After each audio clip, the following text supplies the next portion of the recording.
Imagine a world without the SAT. Hey guys, James here. I'm one of the founders of Cortex Education, and I'm a college admissions consultant focusing on personal development as the best way to achieve success. The COVID-19 pandemic has brought with it a lot of different things. The rise of Zoom video conferencing, a sharp reduction in the use of pants, and a lot of confusion about college admissions. Today, we got a huge announcement from the president of the UC system that is just shaking things up even more, and today that's what we're going to talk about. UC President Janet Napolitano announced today that she wants to get rid of the SAT and ACT requirement until at least 2024, and during that time, she wants the UC system to look into whether they can figure out some kind of modification to their testing requirements or a replacement test altogether for California students. That's big news. But first, let's take a huge step back and talk about the purpose of standardized tests, because in order to understand all the developments that have been happening, we have to understand what's going on with standardized testing as a whole. Obviously, every high school is different. Every high school district is certainly different, where in some high schools, an A or an A plus is very different from an A or an A plus in a different high school. So colleges needed, or they felt that they needed a standardized measuring stick to see, okay, how good are these two students? An A student at high school number 1 and an A student at high school number 2. We need some kind of measuring stick where we can measure both of them. And that was the purpose of having a standardized test. The standardized tests need to measure students along different, axes that are predictive of success in college and beyond. And to do that, they looked at different skills that take a long time to build up and really build on themselves. For example, critical thinking in math. Can you take a problem and dissect it into like a geometry and an algebra component and then solve it? Or in reading comprehension, can you understand an 18th century piece of literature as well as you understand a science-based article, right? So the standardized tests were really designed to test these skills that the test makers, the ACT and the College Board, believed were really important for college and beyond. In theory, that's what the SAT and ACT were designed to do. But what we've seen, just from being in this field over the last 15 years or so, is that colleges are becoming less and less happy with the SAT and ACT. They're starting to think, well, maybe these exams don't really fulfill this purpose. And I personally think, and this is just conjecture on my part from being part of this whole educational industry, that a huge factor was the rise of test preparation services, especially in the last 15 to 20 years. What we've seen is that with the rise of test prep services, obviously these are very expensive services, right? On the lower end, classes run from about $1,000 all the way up to about $2,500 for an SAT prep course. And so what happened in the last 15 or so years is that there was this growing divide between students who could afford SAT prep and students who couldn't. Because of this disparity, the standardized component of standardized testing, the whole idea that we're going to use the same measuring stick across different students in different districts with different socioeconomic situations, kind of went out the window, because now students from those richer, wealthier neighborhoods could afford to do better on what was supposed to be a fair standardized exam. And I say this as somebody who's been in the industry since 2006. That year, I co-founded Perfect 1600, an SAT prep company, with my buddy as we were about to graduate from high school. In addition to the inequality that was happening between students who could afford test prep and students who couldn't, there's another thing that's going on, which is that students who prepare for the SAT or ACT typically do so during their summer, between sophomore and junior year. And there's a ton of psychological and cognitive science research out there that shows that the faster you learn something, the faster you forget it.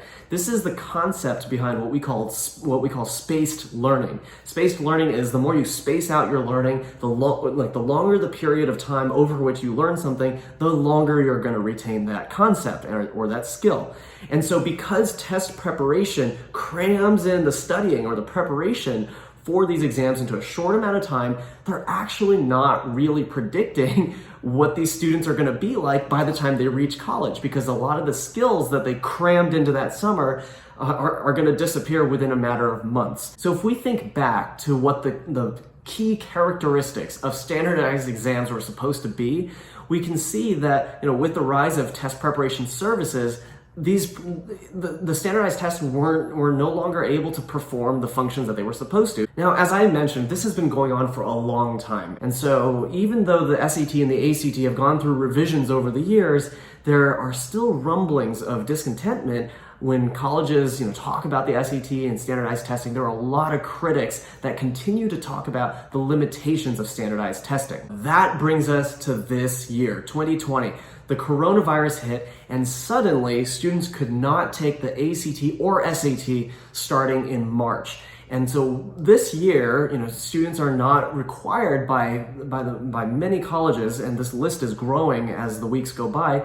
Many colleges are not requiring students to have SAT or ACT scores in order to apply, and that doesn't put them at a disadvantage. And what we're seeing with today's news is that the president of the UCs, Janet Napolitano, is using this situation where the world has been shaken up and everything's kind of in the air. She's using this as a moment where she can push forward change. Right? This is a moment in time where it kind of makes sense to let students off the hook when it comes to standardized testing, because it could be hazardous to their health to just take the exams, right? So she's using this as an opportunity to push forward the changes that she sees are necessary to lead to that vision of the future that she wants to see. Supposedly, the Board of Regents will vote on this recommendation this month, so we'll find out more in the coming weeks, and I will keep you all posted.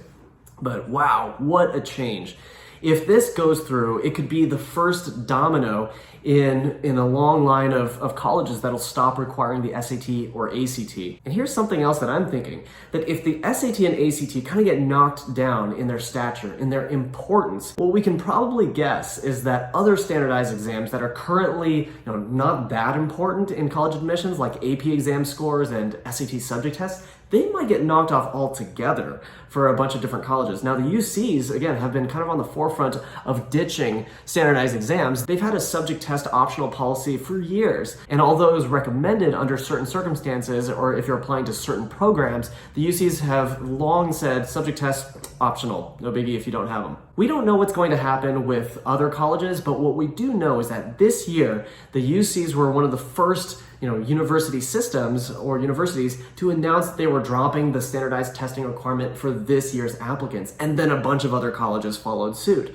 So what we do see is that in this realm, the UC system is kind of a trendsetter. And so who knows, maybe we'll see other colleges suspending their requirements, but what we can see is that overall in the United States, we're seeing that college admissions is moving towards a system where each student is being evaluated in the context of their own realm of possibilities and opportunities, rather than just having a standardized measurement across all students. And so that is a trend that we're seeing. And of course, college admissions is it's a huge thing, right? And it's not going to move quickly, but what we do know is that with the coronavirus, change is accelerating, and we're seeing that right here with the UCs, and we'll have to just keep an eye on the news to see what's coming up next. But I will keep you guys posted. Hopefully you like this video, and hopefully it helps you keep up to date with what's going on in college admissions. I know everything's in the air right now, but we just have to see what's coming up, keep on top of the news, and plan accordingly. So if you like this video, hit the like button below, because if you don't, then the YouTube algorithm says, wow, that was a crummy video, nobody liked it, and it won't show it to anybody else who might benefit from this information. And also, hit the subscribe button, hit the notification bell, because for the foreseeable future, I plan to make these videos at least multiple times per week, and you don't want to miss any of the content that I have coming up, especially as we get closer to this fall's admissions season. And that's it for now. My name is James. I'm one of the founders of Cortex Education, and I'm a college admissions consultant focusing on personal development as the best way to achieve success. Thank you so much for watching. I'll see you next time.